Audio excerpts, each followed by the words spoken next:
असे तुटून पडले मायावर. तुमची यासाठी नेमली यासाठी नेमलं मला मला कळा ना यासाठी म्हणजे काय असतं. उत्तर तरी कसं काय देऊ तुम्हाला.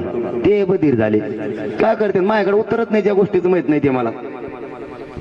पण 4 दिवसांनी मायबाप मराठ्यांना मला असं निरोप आला यासाठी माझ्या चौकशीला येणार आहे. आता यासाठी चौकशी म्हणल्यावर माणूस मागच्या दाराम पळून का नाही. आता सटक म्हणून नाही तुला मधीच आला कारण ते येवल्याचं गेलं ना कांदे खायला मध्ये.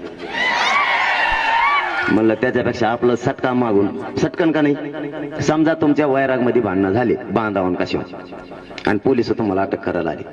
आपले माणसं काय म्हणतात माहिती काही काही मा बीपी वाढला लय पोट धोका लागलं मला पटकून ऍडमिट करा. कारण ऍडमिट केल्यावर अटक करता येत नाही. आता माझ्या चौकशी यासाठी यायची म्हणल्यावर मी आधीच ऍडमिट आहे का नाही. डॉक्टरला इकडे हातात सलाईन होती म्हणलं इकडून 2-3 कोचे